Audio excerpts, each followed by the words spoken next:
maksudnya perpaduan materi antara identitas nasional tadi, antara nasionalisme dengan integritas itu perpaduan yang bagus gitu. Jadi pertemuan pertama langsung nasionalisme integritas itu nyambung gitu ya. Karena apa? Integritas itu artinya kehormatan, ya, kehormatan bangsa, sifat, mutu, kemudian moral, ya, itu yang dinamakan dengan integritas. Nah, berarti kalau seperti itu ada moral bangsa, ada ada ini ya, karakter bangsa yang harus kita jaga. Nah, itu integritas. Nah, kita lihat dulu pengertiannya. Jadi kalau misalnya kita mau memahami sebuah materi, itu harus tahu dulu nih integritas itu tuh barangnya seperti apa sih gitu ya. Oke, kita lihat ya. Ini menurut KBBI, Kamus Besar Bahasa Indonesia, integritas itu adalah mutu nih teman-teman. Mutu, sifat, dan keadaan yang utuh sehingga memiliki potensi dan kemampuan dalam memancarkan kewibawaan dan kejujuran. Itu yang dimaksudkan oleh KBBI. Ya, berarti di sini udah jelas bahwa integritas itu adalah moral, sifat, kehormatan, kewibawaan, kejujuran, ya. Nah, kemudian menurut si Hombing ini ada lagi, integritas itu adalah perilaku yang dipelajari. Ya, berarti orang itu berintegritas dari perilakunya dia. Gitu. Nah, itu yang namakan dengan integritas ya.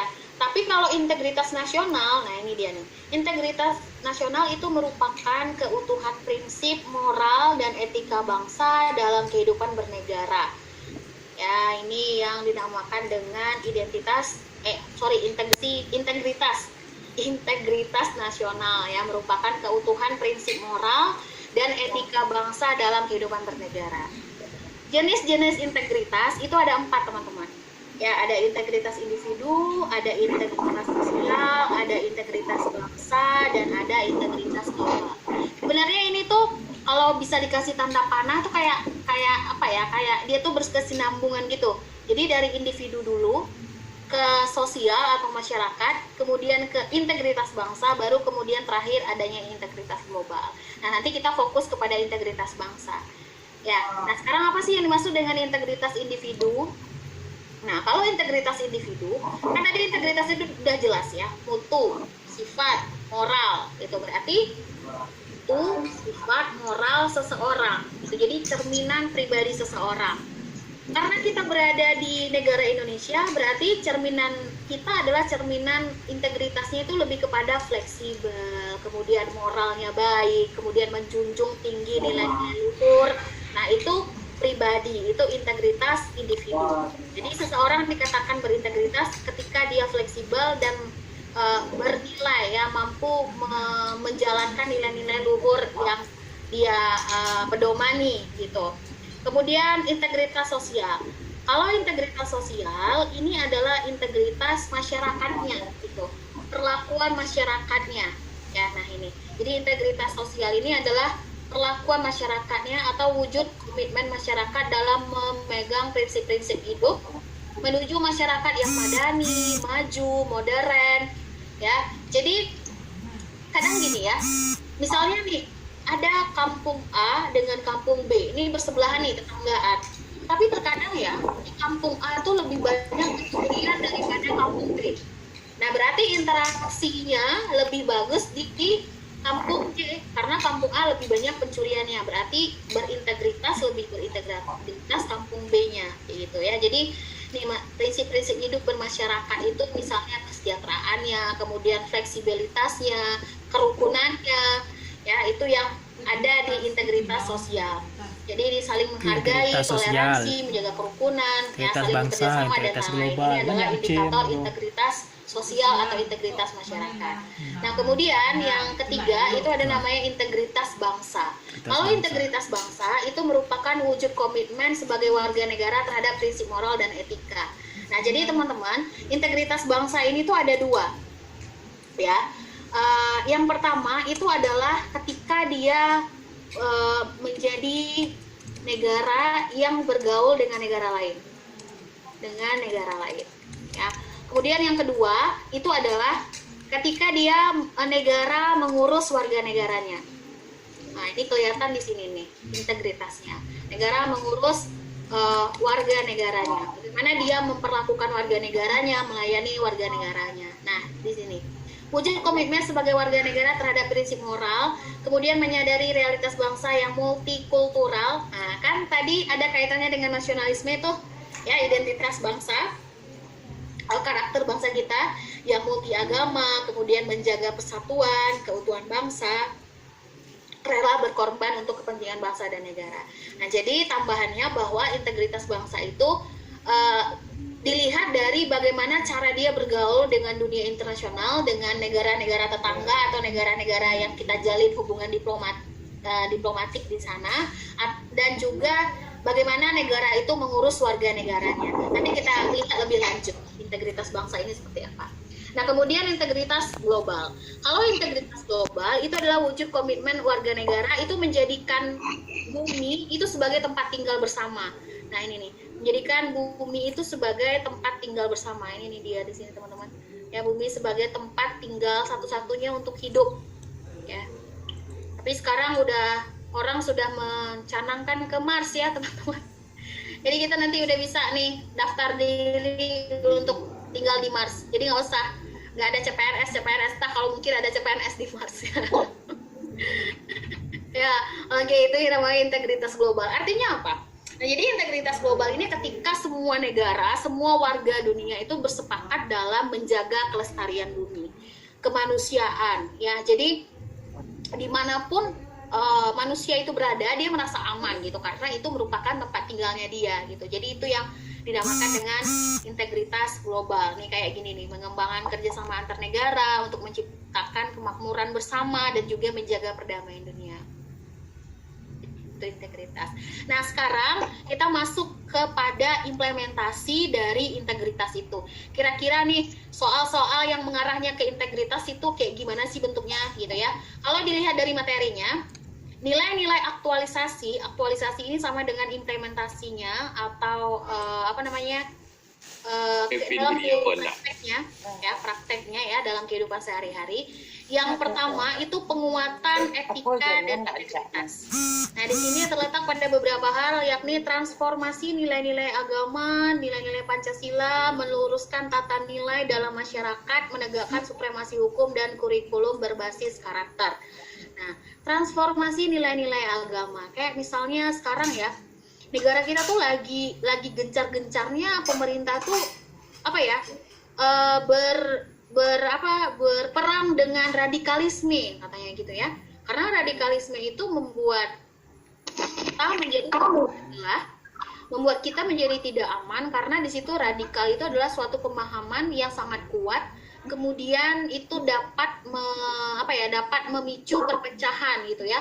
Pemahamannya sangat kuat, kemudian bertentangan dengan ideologi. Nah, ini jadi transformasi dari nilai-nilai agama yang tidak baik itu kemudian akan menimbulkan efek-efek negatif. Contohnya adalah radikalisme.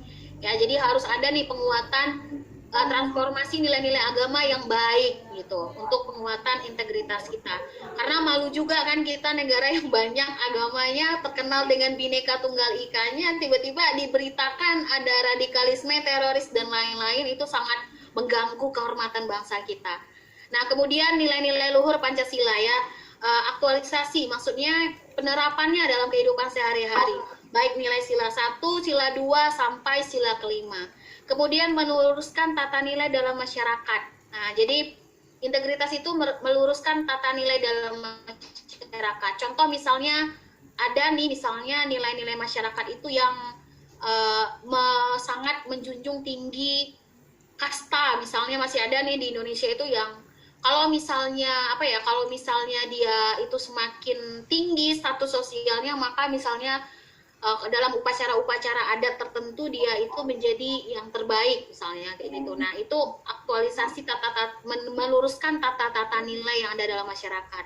Atau juga munculnya nilai-nilai globalisasi, nilai modernisasi. Nah, itu yang harus diluruskan dalam masyarakat. Itu bukti dari integritas negara kita. Kemudian menegakkan supremasi hukum. Nah, ini nih ya, menegakkan supremasi hukum ini sesuai nggak hukumnya A, berarti pelaksanaannya juga harus A. gitu ya. Nah, kemudian kurikulum berbasis karakter. Nah, ini udah pasti di dalam bidang pendidikan ya, teman-teman. Jadi, integritas sebuah bangsa itu dilihat juga dari sistem pendidikannya. Jadi, kalau semakin bagus sistem pendidikannya, berarti integritas bangsanya semakin baik, kayak gitu. Kemudian aktualisasi nilai-nilainya ya. Tadi penguatan etikanya, sekarang aktualisasi nilai-nilainya. Yang pertama bisa dilaksanakan dengan memegang teguh prinsip nilai moral, etika dalam kehidupan masyarakat. Kembali lagi ya, itu nilai Pancasila, nilai-nilai luhur, nilai-nilai gotong royong, dan lain-lain. Kemudian menolak perubahan. Ya, jadi ada 3 nih teman-teman. Yang pertama, teguh terhadap prinsip moral atau nilai-nilai luhur. Kemudian yang kedua, menolak perubahan nilai yang ada dalam Pancasila untuk mempertahankan integritasnya. Ya, misalnya ada kayak tadi itu, harus individualitas. Nah, itu kan arus yang tidak baik, ada baiknya tapi lebih banyak yang tidak baiknya, menjadikan kita itu angkuh, tidak mau bekerja sama, hilang nilai-nilai gotong royongnya. Nah, itu harus ditolak kayak gitu. Itu aktualisasinya, implementasi yang bisa kita lakukan. Kemudian melindungi nilai-nilai luhur bangsa, melindungi nilai-nilai luhur bangsa terhadap upaya pelemahan karakter bangsa. Contoh misalnya gini, ini fenomena di TikTok ya. Saya tidak tahu nih teman-teman mengikuti atau tidak. Saya tidak punya aplikasi TikTok, tapi kalau kita lihat di Instagram itu, kalau semua yang update di TikTok itu menjadi viral di Instagram gitu ya. Jadi contoh kayak kemarin itu, teman-teman lihat nggak video-video yang ada sound efeknya gitu, terus ada nyanyi Welcome to Indonesia gitu. Teman-teman ada ini nggak? Ada lihat video kayak gitu nggak? Tahu. Ada. Nah, itu kan teman-teman, sebenarnya kita itu sedang melemahkan karakter bangsa kita. Walaupun sebenarnya kita lihat tuh kayak curhat ya, itu kan video curhat keresahan dari bangsa Indonesia kayak gitu kan. Nah, tapi di situ kalau misalnya yang arahnya ke melemahkan karakter bangsa, harusnya kita lindungi teman-teman. Kayak misalnya apa ya, kemarin tuh saya lihat videonya, misalnya kayak orang-orang Indonesia tuh terlalu banyak mengurus urusan orang lain kayak gitu ya. Padahal belum tentu mengurus urusan orang lain itu menjadi satu hal yang buruk gitu kan. Ada juga, bukan mengurus maksudnya membantu orang lain dalam kesulitan dan lain-lain, itu kan juga bagian dari mengurus urusan orang lain, tapi dalam hal bantuan. Itu wujud dari gotong royong. Nah, kayak gitu nih yang harus kita balikkan, gimana caranya dengan pelemahan karakter bangsa kita bisa melakukan penguatan atau perlindungan terhadap nilai-nilai luhur kita gitu ya, pelemahan karakter gitu ya. Jadi lucu-lucu ya teman-teman, kalau sekarang tuh kreativitasnya makin banyak, tapi pelemahan terhadap karakternya juga makin banyak. Nah, mudah-mudahan soalnya arahnya ke analisa seperti ini nanti ya, jadi bisa lebih gampang untuk dijawab kayak gitu ya. Oke, nilai-nilai yang datang dari luar yang bertentangan dengan integritas bangsa ya. Jadi juga nilai-nilai yang datang dari luar tuh kayak misalnya individualis, kapitalis, ya liberal kayak gitu. Karena kita bukan negara yang bebas banget gitu. Kita bebas tapi ada tanggung jawabnya. Nah, itulah nilai-nilai yang ada dalam Pancasila kayak gitu. Nah, terakhir, pentingnya integritas bangsa. Sebelum kita masuk ke soal latihan ya. Jadi pentingnya integritas bagi bangsa Indonesia. Yang pertama itu adalah membangun kepercayaan warga negaranya dan negara lain. Ya, jadi kalau kita berintegritas itu, kita sebagai warga negara itu tuh percaya diri. Contoh misalnya gini, kita pertukaran pelajar atau kita ke negara Belanda, misalnya kita melancong ke negara Belanda, terus kita pakai batik dong, terus orang luar negeri, itu batik dari Indonesia ya, gitu. Jadi kayak bangga, kita tuh punya kepercayaan diri gitu. Jadi kalau bangsa kita berintegritas dengan karakternya, maka itu sangat baik untuk membangun kepercayaan bangsa. Terus kemudian memiliki nilai dan pengaruh yang tinggi. Jadi semakin tinggi integritas, maka itu semakin tinggi nilainya. Kemudian menetapkan standar yang tinggi dalam mengelola negara dan mengurus warga negara. Nah, ini nih teman-teman. Ini ya contoh yang paling gampang banget sekarang yang terjadi di Indonesia itu adalah PPKM ya. Pembatasan kegiatan masyarakat. Jadi ini misalnya nih ya, beberapa bulan yang lalu itu WHO sempat mengeluarkan pernyataan bahwa Indonesia merupakan salah satu dari 10 negara yang penanganan COVID-19-nya paling baik gitu ya. Nah, udah tinggi standarnya, ya kan? Udah standar WHO nih, jadi yang terbaik. Nah, habis itu keluarlah peraturan-peraturan dari negara kita. Karena apa? Menetapkan standar yang tinggi dalam mengelola negara. Muncullah PSBB, muncullah ini, muncullah protokol kesehatan dan lain-lain ya. Kalau saya lihat kemarin aja main bola tuh Euro kemarin tuh penontonnya nggak ada yang pakai masker saya lihat ya. Nah jadi itu nih, itu tuh. Jadi semakin tinggi apa ya standar sebuah negara itu maka semakin bagus integritasnya maka standar pengelolaan negaranya terhadap warga negaranya itu juga standarnya tinggi gitu. Kemudian menghasilkan reputasi bangsa yang solid. Solid itu kuat, kukuh, kokoh ya, bukan pencitraan. Kemudian membuat bangsa menjadi percaya, merupakan prestasi bangsa yang sulit diraih. Nah itulah bagian dari pentingnya kenapa kita penting integritas bangsa. Kemudian contoh pelaksanaan kalau bagi warga negaranya ya tetap ya ini nih yang teman-teman intinya nih yang mungkin yang bisa jadi keluar dalam ujian tuh ini mencintai tanah air, melaksanakan prinsip nilai Pancasila, gotong royong ya, kemudian antri. Nah, kemudian menerima perbedaan, berinteraksi dengan setiap masyarakat. Karena apa? Karena karakter bangsa kita tadi adalah majemuk, gitu ya. Jadi perlu integritas yang seperti itu. Kemudian bagi bangsanya sendiri nih, bagi negaranya apa sih yang harus dilakukan? Yang pertama itu mungkin bisa melaksanakan supremasi hukum. Supremasi hukum ini adalah membatasi kesewenang-wenangan dari kekuasaan negara ya. Supremasi hukum ini adalah menjadikan Undang-Undang Dasar 1945 itu sebagai hukum tertinggi negara. Itu yang dimaksud dengan hukum ya.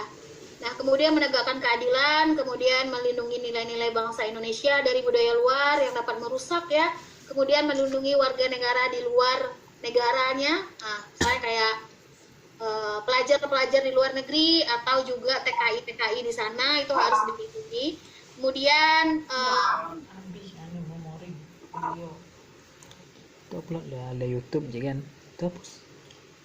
Dia upload lah YouTube, itu dia hapus.